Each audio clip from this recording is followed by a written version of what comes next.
let me take a look at this. So we're not. This is a 14-minute video game, or a 14-minute video, so we're not going to watch the whole thing. But I just want to show you the first 3 minutes. Okay, I haven't seen this at all.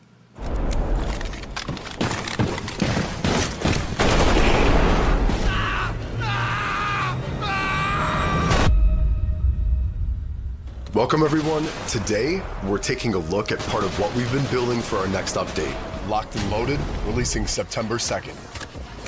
And what you're about to see is over a year's worth of work. And in this devlog, we'll focus on animations, loadouts, UI, and gadgets. So let's get right into it. Damn, Ukraine POV. It's one of my little drone videos. Alright, so most FPS games play animations the exact same way. Yeah. Same reload, same timing, and it makes the same result no matter what's happening. Right. But in real life, it just doesn't work like that. We asked ourselves a very simple question. What would your body actually feel in that situation? If you're calm, everything is under control. Your breathing is steady and your hands are really stable. Yeah. But when things go wrong, when you're getting shot at, when you're injured, when you're just simply trying to stay alive, your hands, they start to shake. All of these elements together are here to make you feel the pressure your character is really going through. Female police officer POV. Come on. I think most people will be stressed out in this situation, right? Unless you're like Delta Force or something, okay? Come on. And that pressure directly affects how you reload. Reloading under pressure is completely different from reloading when you're safe. So we built 2 entirely different states, calm and stressed. So there's 2 different reload types. Same weapon, different behavior. And we didn't stop there. Inside of each state, we created multiple variations. Several calm reloads, several stressed reloads. Jesus. Different timings, different movements. Holy So wait, it what never the feels fuck? repetitive. God damn. And this philosophy doesn't only apply to magazine reloads. It applies to every single weapon. Take a shotgun. Yeah. Even something as simple as inserting a shell has multiple calm variations. Don't tell me you can just miss one, right? Under pressure, those same movements become rushed with less precision and less control. The same goes for bolt-action rifles. Oh, Loading yeah. individual rounds also has multiple calm variations. But again, under stress, your character can struggle with a round or fumble it before loading it. Even operate. That's like, that's crazy. Under stress, your character can struggle with a round or fumble it before loading it. Even operating the bolt itself has several calm variations. It's amazing, yeah, it is. Under pressure, your hand can slip on the bolt, you lose your grip, Shit. grab it again, and finally chamber the next round. The more stressed you are, the more your weapon will reflect that. God damn. The revolver presented us with a very different Somebody challenge. said in chat, Most games gun handle it gooner the same game. way. Press reload, dump every round. Insert a speed loader, and you're done. Yeah. One animation, no matter how many rounds you fired. So we decided to do it differently. Every possible reload has its own animation. Fire 1 shot, you replace 1 round. Fire 3, you replace 3. Empty the cylinder, and you're reloading all 8 rounds. Every single sequence. How is it that some random chud is doing this, but like Call of Duty doesn't do this? Dude, it's just some random chud. Like, what the fuck? Has its own timing. This is its wild. Own movements, and its own duration. Because Look at that's that. how a real revolver works.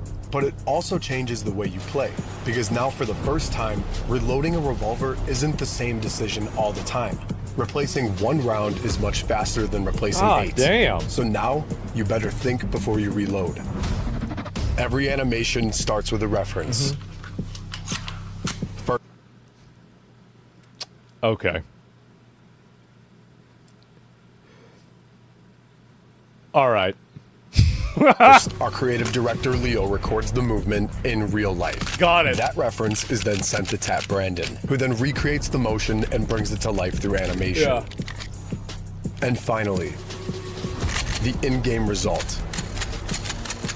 This has taken weeks worth of work, sometimes more than a month for one single weapon. God damn.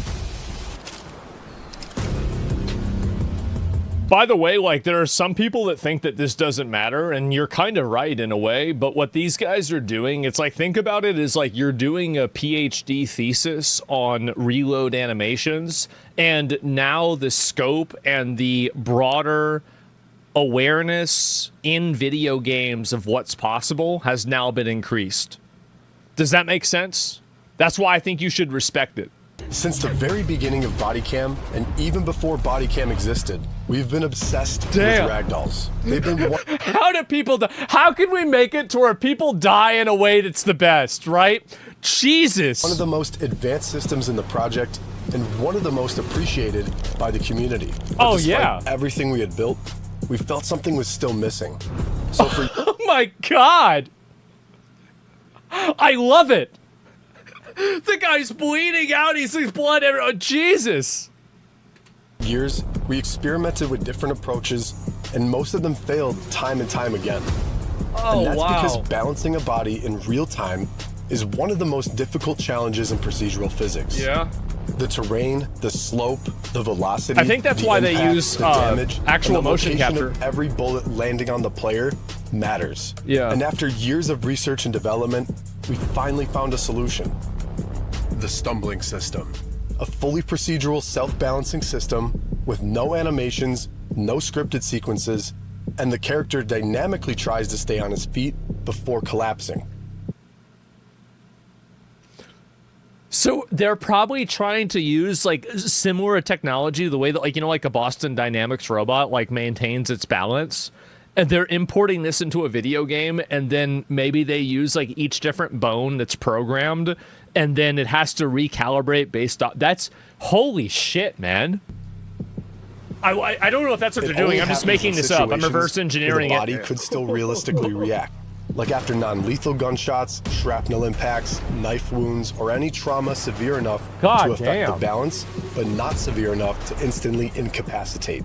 Yeah. Among all the technologies we've developed for Bodycam, this is probably the one we're most proud of. Because in a game filled with complex... It's actually crazy, bro. This is like... We're the most proud of the way that we have... like. Oh my God. The hardest thing we ever built was teaching a character how to put one foot in front of like the other. Not in like a political way, but like this is absolutely a chud game. It is. Realism in Bodycam goes beyond animations. It's also about how your body exists inside of the game. In most FPS games, it's too bad my dad's not around. I'd love to see. I'd love to get his take on this. No matter where you look, everything follows. It's like your body just doesn't really exist. So we wanted to create something closer to real life. Oh, they don't fall that way. The true body system. Your body is fully simulated, and your camera is no longer driving it. It's just your point of view, so that means you can look anywhere while your character keeps doing the action. And this change. Yeah, no, like my dad, like he would watch me play WoW for years, never had any idea what I'm doing. He watches me play PUBG for half of one match. He's already telling me where to go and what to do. He immediately is like, okay, all right, now I'm locked in. He's a Vietnam vet, right? And so he's like, okay, all right, you go back over there so you get behind that brush, because there could be a guy from the other side. Changes gameplay entirely. He'd be sitting in that chair. If you want to check your magazine, you actually have to look at it. And if you don't, well, you'll simply miss He was right sometimes, too. A big part of immersion comes from the fine, small details. So we studied real body cam footage. Mom! You should have let me get those ponies! Based on how the camera moves when you walk, run, or suddenly change direction. We took these ideas and we rebuilt our entire camera system around it so it feels entirely physical. By the way, there was another version of that joke I chose not to go with. The camera's not just your point of view, it's a real object pretty easily attached assume to what your it character. actually was. So when you respawn, your character... That is, dude, that was savage. Watch this. Object attached to your character. Jesus. So when you respawn, your character turns it on. and when you leave, he turns it off. And during gameplay, like heavy impacts, sudden movements, or intense situations, your character can naturally readjust the camera to make sure it keeps recording properly. When a flashbang goes off or an explosion happens nearby, your character instinctively protects his face. And that same exact logic applies to the weapon. Your hands are... I wonder if that instinct changes based off of whether you're, like, how long you're in combat. If there's, like, an adrenaline functionality with that, too. Never completely still, so after firing, your character readjusts his grip. The more unstable the weapon is, the more adjustments happen. And under extreme stress, after long firing sequences, these small adjustments can turn into real hand fatigue. Question answered. And that same idea extends to your weapon setup, because stability depends on your loadout. Okay. I was like, well, there's, I mean, like, because I'm like just thinking, I'm like, you know, like putting this out there, like, God damn, bro, like, what? And that's where weapon customization comes in. Of course. You can now modify almost every single part of your weapon. I'm talking about barrels, stocks, grips, magazines, some parts. And you know these guys are like gun nerds, right? It's fucking obvious. So like this is gonna be like, oh unlock man. others. You want a sight on your AK? You need a rail first, just like in real life. And every part affects how your weapon behaves. A compact weapon is fast, but harder to control. A heavier weapon is slower, but more stable. That was, bro, that was some Pulp Fiction shit. Harder Did you to see control. that? A heavier weapon is slower, God but damn. more stable. That's You like can me even playing change how Battlefield. you aim. Use your main sight or switch to a secondary one on the side.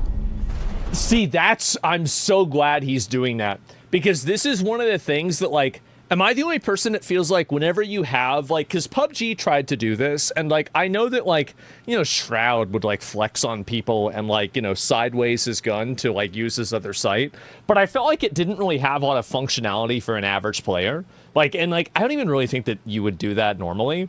This is so cool.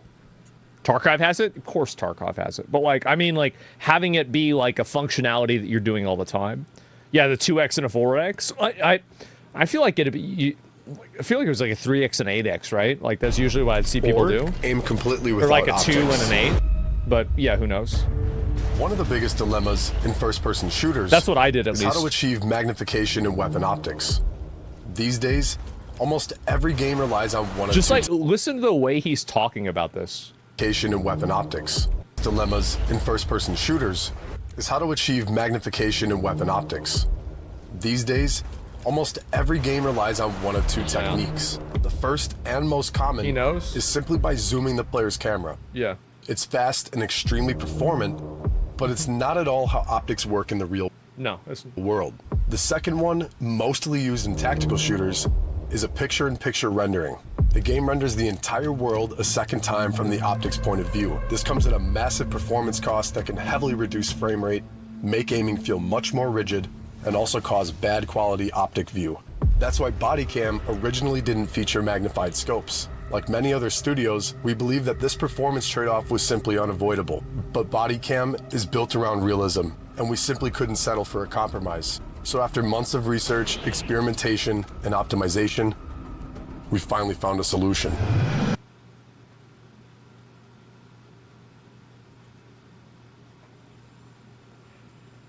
I'm gonna have to play this just out of respect. I don't play a lot of FPS, but, like, bro, I feel like I have to play this out of respect. This is wild. You remember when I said I was only gonna watch 3 minutes? We're going all the way now. We We're found gonna a see the way whole to thing. extend Unreal Engine's rendering pipeline and create a new shading technique that delivers the realism of true picture-in-picture scopes at a massively reduced performance cost and crystal clear Jesus. quality inside the lens. Combine all of that with the work of our new advanced optic shader, featuring realistic glass, reticle distortions, reflections, and dynamic Oh my god. lighting. Bodycam's optics are now closer than ever to their real-world counterparts. This is actually a PhD in FPS. This is, even if you're not interested in this game, you have to understand, like, how good this is that somebody's doing this. and pushing the limits of how realistic a game can truly be. That's And wild. now, you're no longer stuck with random weapons. You can choose everything and create as many loadouts as you want. Each one built exactly for your own play style. This update is also expanding Bodycam's arsenal. Jesus. Because alongside the new loadout system, we're introducing a wide range of new weapons. From the compact SG9X to the Viper. What the fuck? Looks like a Nerf gun. Bro, you get to listen to them in their dying breaths. Oh shit. The R12 This game is automatic shotgun, savage. the Rivington 700 bolt-action sniper, the Draco. I took Kaisi to fucking Cabela's because she's from Canada, and I'm like taking her to the gun rack. I'm like, see, yeah, you don't have any of those, huh? See that machine gun? That guess the magazine capacity is like 50. Yeah, you don't know anything about that. The CR75 pistol, and an expanded selection of grenades. And Cabela's, it's not yeah. just about weapons. You also those have in Canada. gadgets like RC So I said cars. magazine capacity. I don't think you have They're the same fast, magazine capacity, dude. small. I know you guys are able to have hunting guns. Use them to scout, distract, send them straight into your Oh my enemies. god. And now, drones. But no, I love how this game gets made during the Ukraine war. So there's like a mid-game patch of the Ukraine war, and it's like, oh, okay, we need to put this in the game now. not talking about arcadey drones you see in other FPS games. We wanted something real. It's actually crazy. Like I was watching, like, and these drones are actually like, they are on the, like, my understanding is that like some of these drones can function on the level of like, you know, special operations, like, you know, soldiers at this point. Like they're that good. It's scary. Yeah, it's like actually like Skynet shit. Yeah, like, I never seen something like that in real So life, we but I built know it's two ways possible. to control them. A casual mode, it's simple, accessible, and very efficient for You get a platinum trophy in this game, Zelensky gives you a call. He's like, I have a job for you. Come to Ukraine right now. newer players. And then we also built an FPV mode based on real-world physics with real movement and real control. If you've never flown a drone before, you can now learn. But if you've already flown one in real life, you can do the same exact thing here. Same movement, same precision, same everything. If you're a real drone pilot, your team will need you on the battlefield because now drones are unpredictable. They're fast, dodge, they dive to come straight at you. Yeah. You're no longer fighting a system, you're fighting a real pilot with killer intent. But we know... You're no longer fighting a system, you're fighting a real pilot with killer intent. Jesus Christ. Bro, I'm actually, dude, I'm actually loving this so much. God damn. Bro, what the fuck? This is like, yeah, new military recruitment strategy goes crazy. But we know some players might think that drones are too fast, too small, and too hard to hit, but that's not the case. Well, we built a very precise hitbox system, so they're actually very easy to destroy. One bullet, and it's gone. It all comes down to reaction not time. like that shit in Arc Raiders where you gotta shoot them 40 times. Holy fuck. That was so annoying. And who reacts first. And all of this happens inside of the game. No menus, we removed every single one of them. Everything is done directly on the tablet. You want to change... Everything is oh my god. I'm a big fan of no menus, no UI. Like, I think everything has to be intuitive and easy to understand, of course, right? But like, I think that you should try to meet a game like this halfway. Shadow of the Colossus, right? Change your weapon and attachments, you open the tablet. You want to start a match, you open the tablet. Oh, Check the didn't scoreboard, Stalker you have open that this? sweet old tablet. Everything keeps happening around you in real time. Yeah, I played it like back a bit ago, right? So. All right, thanks for watching, everyone. We hope you got a glimpse of our vision and the work behind it. This is just one part of the update, and next week I'll dive into our sound design. I'm talking This is 1 out of 4. About a full rework with gunshots. Oh shit, I'm down.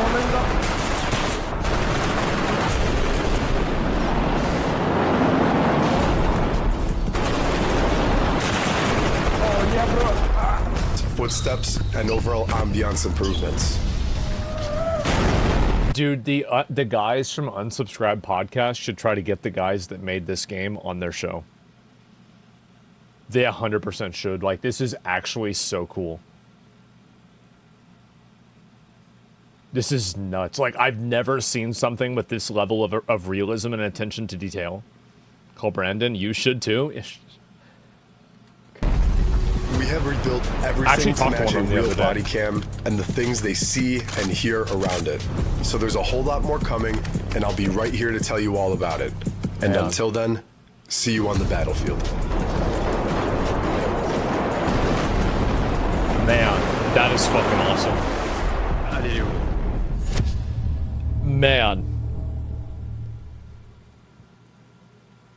Fuck, that is badass. That is so fucking cool. So this is a developer. There are new parts of this. I'm not gonna marathon this. I'm not a binge watcher. We're gonna wait. We're gonna watch another one maybe in like a day, right? So this game looks fucking amazing, right? It looks awesome, incredible, amazing, great. I'm super fucking excited about this. Like I am gonna watch the other ones. I'm just gonna watch them. Just not gonna watch them right now, right? I'm not.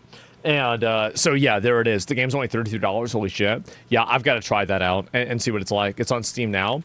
Is it like an active development or is it like a demo state? Usually, I wait for games to come out all the way before I play them.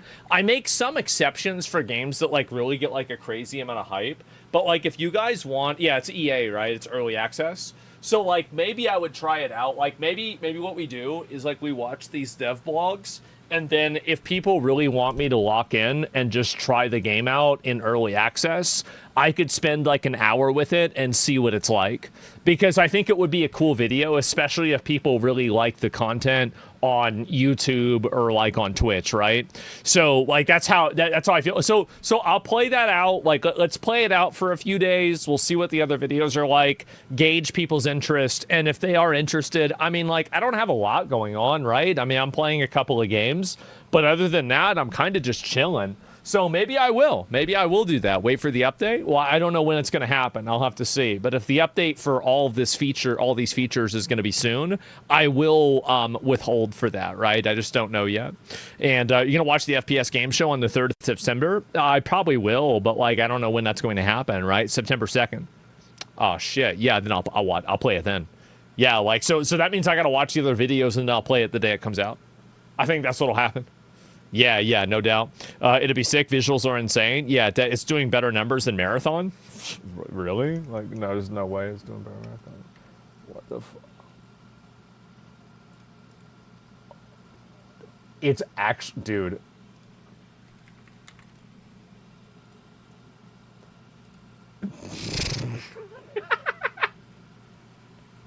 And the thing is, though, like, this to me, like, I've said this before with games, but, like, this is where, in my opinion, this is what separates a real-ass game from a piece of shit, is a real-ass game goes up in players without an update. Like, based off of, like, excitement for a new update or just simply an improvement in the quality of the product. Like, you see that with Crimson Desert. You saw that with Pal World. You saw that with Schedule 1. You saw that with, I could come up with maybe another example, a Deadlock, right?